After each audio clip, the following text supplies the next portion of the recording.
edition of the NBA Breakdown on Tuesday, March 3rd. With me, as always, is my pal Reider Hunt, or aka The Gerbs.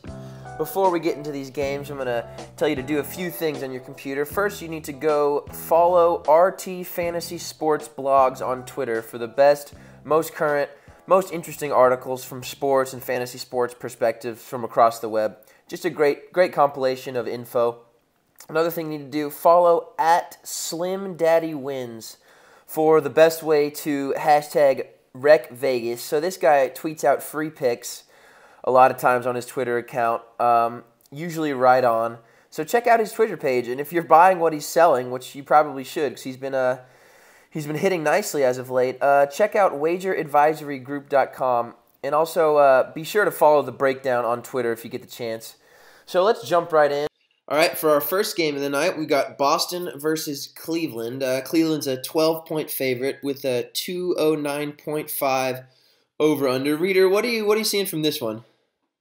This game has some blowout potential for sure. As a -12, you typically try and avoid that, but I'll talk about it for a little bit.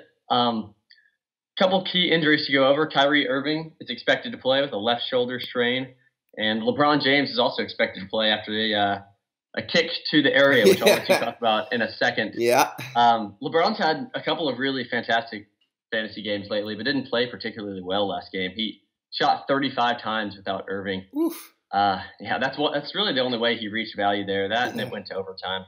When Irving plays, James' usage rate drops from 43.5 to 35. So I'm not expecting him to go absolutely bonkers today, especially given that he may only have 3 quarters. And yeah, I think Kyrie Irving's maybe a good option. What do you think? Yeah, and definitely LeBron. He's just had a slight bump in price, just a couple $100, but that makes a difference, especially with the return of Kyrie. It'll be tougher to roster LeBron now that his price increased and Kyrie came back. So, LeBron's he's still a candidate to get you 50 fantasy points like he is every night, but Kyrie at 7,600 on DraftKings going up against Boston. The point guard position has just wrecked on Boston the last couple games. So Kyrie at 7,600 on DraftKings, yes please. A guy I want to talk about, Tristan Thompson for 4,200. Look, he's been playing over 20 minutes every game, and 20 minutes isn't necessarily enough, but a guy like Tristan Thompson, as good as he is, for as cheap as that price tag is, for over 20 minutes, he's definitely a candidate to exceed his value, and he has been doing so. If you look at the Basket Monster ratios, he's been achieving a pretty significant ratio in the 50s and 60s over the last couple games. So don't be afraid to target Tristan Thompson, and especially the blowout potential is good for him because he'll get more minutes if it's a blowout. Moving on to the Boston side of the ball, I like Evan Turner in contest just because recently he's been about a 1 in 10 candidate for a triple-double every single game. And if you roster him on just one of your lineups on just one of those days, you are in a good spot. So, I'm not telling you to target Evan Turner heavily, but I'm saying that Evan Turner is definitely a good GPP play with a very, very high upside. And I honestly think that Evan Turner plays better and has better lines against the better teams. So look for this fast-paced, crazy game. I think Boston's going to have a lot of turnovers, but he's going to have a lot of turnovers. But I think he's a good candidate to be a nice contest play. And Isaiah Thomas is also a fun play as well. 6,200. I'm not necessarily expecting him to exceed 30 fantasy points, but he's still a fun play just because of his upside and the way he plays the game. That's about it for that one. You seen anything else? Yeah, I think Isaiah Thomas is just interesting because his price is just increasing so rapidly. Yeah. But Cleveland has allowed the third least amount of points to point guards in the last 30 days. So I don't know. I'm not exactly on him, but I really don't mind him. Yeah, I think Isaiah Thomas, he's so electric and so fast. Like the position versus defense rank probably don't apply to him as much as other point guards because he just sort of does what he wants to do on the court. He's pretty fun to watch. But at the same time, I think we're spending a little too much time on a guy who's probably not going to see over 35 fantasy points. So let's move on to the next game. Moving on to the Lakers versus Bobcats. This one's in Charlotte. Charlotte's a minus 8-point favorite, 193-point over-under. So there's three guys that you're going to want to look at in this game. Michael Kidd-Gilchrist is the first of those three and probably the third most likely for me to play. 6,100, averaging 15 and 9 his last 5 games. So that's definitely very solid production from MKG. But there's two other guys I'm going to target well ahead of him, and that's Big Al Jefferson at 7.8K. He's cheap. Obviously, his production the whole season has been down. This is definitely not a contract year for Big Al Jefferson. But look, 7.8K, and the Lakers this past month have been by far the worst team defending the center position. So Big Al, and when Big Al has a great matchup, he usually does pretty well. He had a great matchup against, who was it, Orlando last couple days, Reader? Yeah. Yeah, and then he got 45 fantasy points at 7.6K for that one. So Big Al's going to hit value. Another guy you need to slot in your lineups, at least in half of them, is Big Mo. Go big, or Mo big or Mo home. Mo Williams is 7K. The Lakers, I can't stress this enough, they're by far the worst team defending the point guard slot. It really doesn't matter who it is, and it really doesn't matter what their price tag is. They're going to hit value if they're a point guard playing the Los Angeles Lakers. It's as simple as that. And as far as the Lakers go, I'll let the Gerbs break it down for you because there's really nothing I would like to do less than talk about this team. Actually, that's a lie. Denver is the last team I want to talk about. The Lakers are second last, but they're both just a disgrace to the game, and they should both be kicked off the tour. So yeah, Reed, are you seeing anything from the Lakers? I certainly hope not. No, I'm definitely not at all. I'm looking at the projected fantasy totals, and they don't have a single player that's supposed to get over 25 fantasy points. Jeremy Lin, actually, though, he has been averaging 30 points since the All-Star break, and he's leading that second unit. And when he's that second unit, he's the only person that has potential to score. So he really has been. He's been shooting a good amount. He's been playing good minutes. I actually like him better in his role now than he was earlier in the year. Yeah, I like Jeremy Lin coming off the bench more as well. But that being said, I still don't like Jeremy Lin all that much. So let's move on. For the next one, we've got Sacramento versus the New York Knicks in Madison Square Garden. And let's just start for the Knicks side of the ball. The only two guys I'm going to look at, Andrea Bargnani, another guy who's made of glass. He's a frustrating player. I think they're just trying to get him to score as many points and have as many good statistics in the next couple games so they can maybe try and pilfer some value at some point in the near future out of this guy. I mean, yikes. Bargnani, what's he priced at today, Reader? 4,500. 4,500. He'll probably hit value. He's been crunching his value threshold the past several days, so I think he's definitely a good player to target, especially if he's seeing those consistent minutes.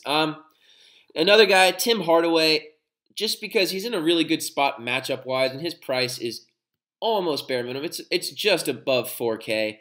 And a guy on this bad of team that is playing against Sacramento, who is the worst at defending the shooting guard slot. I don't know how Ben McLemore still has a job. He's not very good on offense, and he plays the worst defense in the league. So congratulations to him for maintaining his starting spot the entire year. It's truly a tremendous accomplishment for Ben McLemore. Keep up the good work. But yeah, Tim Hardaway in a good spot, and I expect him to have a good game. As far as the Kings go, if DeMarcus Cousins plays, then he goes in your lineup where it says C to the left of the blank spaces.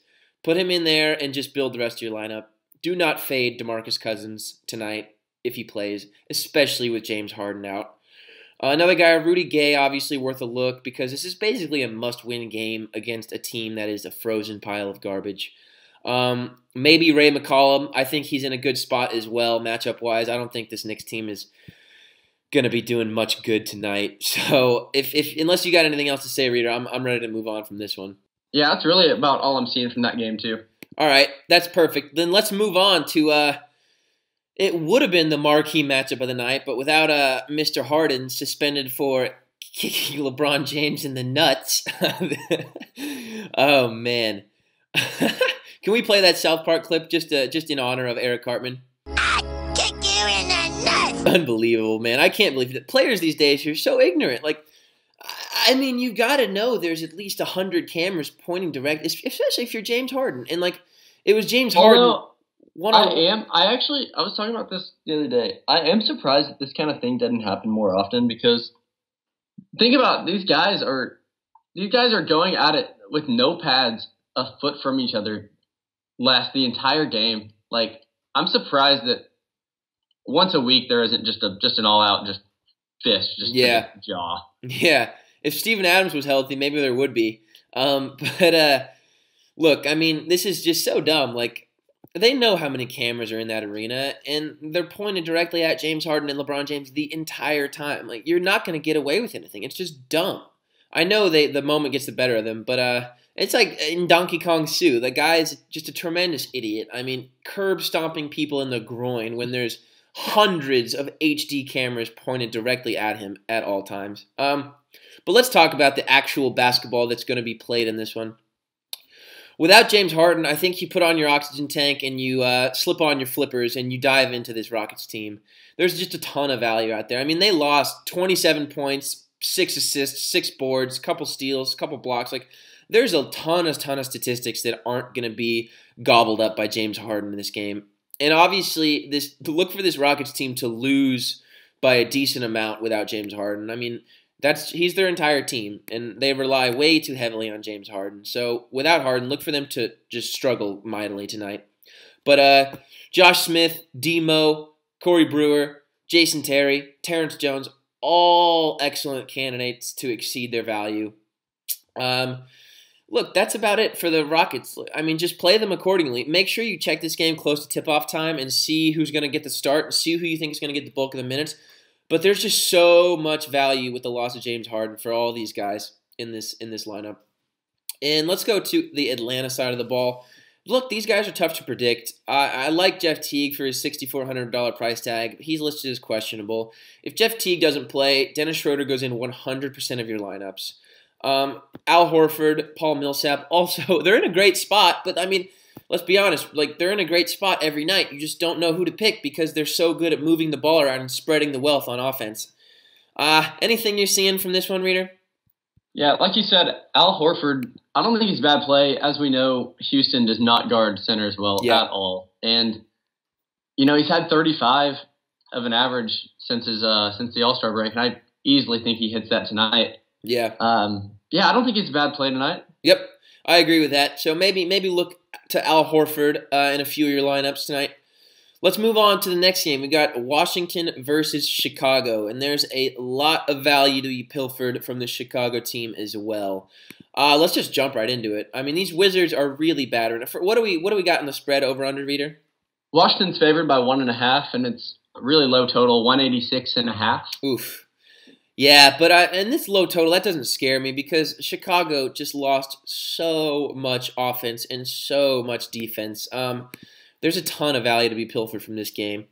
The Wizards are obviously bad. I think it says a lot about how Washington's been playing lately. They're only favored by 1.5 right now. It does. I mean, as far as the Wizards go, I would probably look to John Wall, even though he has not consistently been hitting value. The loss of Derrick Rose and Jimmy Butler, there's just so many holes defensively right now, and I don't think the Wiz are going to struggle to score points against this team because, I mean, defensively, they lost Derrick Rose and Jimmy Butler, and that's just tough. So, John Wall is the guy I'm telling you to target for the Wizards. Let's move to the Bulls.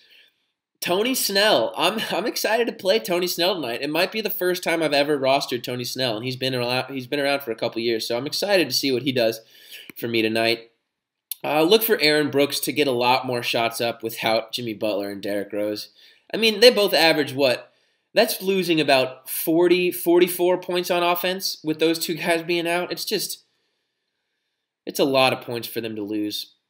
Look, Chi-Town's not in a good spot at the moment, but it does open up some value. Nick Mirotic, look for him to have a tremendous game in this one. Washington definitely defends power forwards pretty well, but Nick Mirotic shoots a lot of threes, and you're not going to see Nene creeping out to the three-point line to block those shots very often. Nene likes to camp out down low, as well as Gortat. So look for Mirotic to be able to sneak out, and that 7-footer can definitely cash from the 3-point line. So I think he's in a great spot tonight. Anything else you're seeing from this one?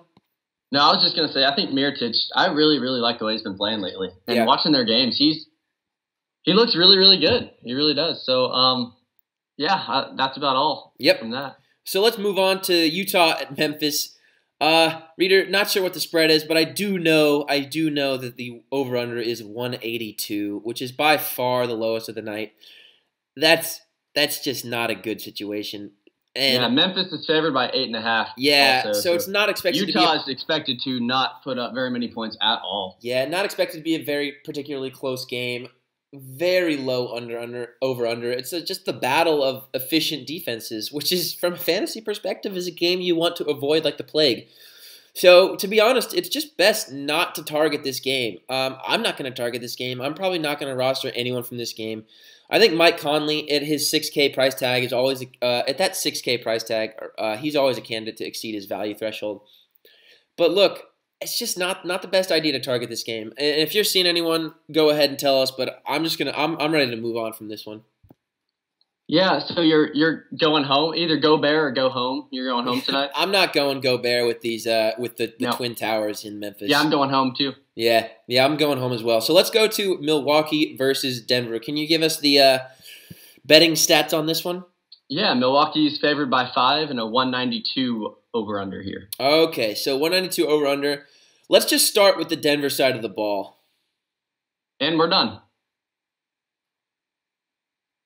All right, moving on to the Bucks. I really think that Giannis is priced a bit too high on DraftKings. If this was FanDuel, I would roster him, but he's over 7K. He's around 6.4K on FanDuel. Much better value on FanDuel. I mean, my God, it appears that Chris Middleton is the premier shooting guard of the day on DraftKings, and whenever that's the case, goodness gracious, you're in for some ugly lineups. You'll have a few good ones, but when you're picking players, if Chris Middleton is the premier target for the shooting guard slot today, you're up a bad creek without a paddle. Honestly, not much else I'm seeing from this game, Reader. What are you thinking? You know, the only person I'm kind of seeing is Gallinari. I keep going back to him, but he's been playing really well lately. Yeah, unfortunately, he has been chucking up shots. Yeah, he has been getting the shots up. Unfortunately, we broke our golden rule. We talked about Denver Nuggets. Yeah. I apologize for that. Feel free to stop listening right now. I apologize for talking about Denver. But I mean, my goodness.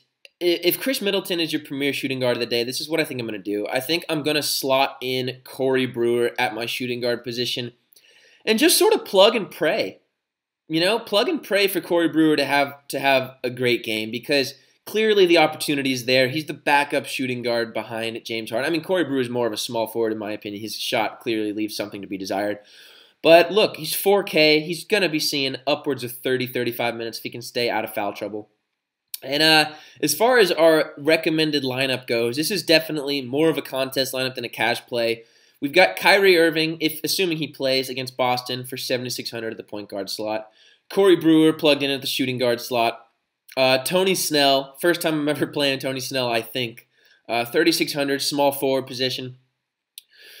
You know, Washington, I'm not afraid to play small forwards against Washington. I think that is their weakest position defensively. So I'm not worried about Paul Pierce's defense on Tony Snell.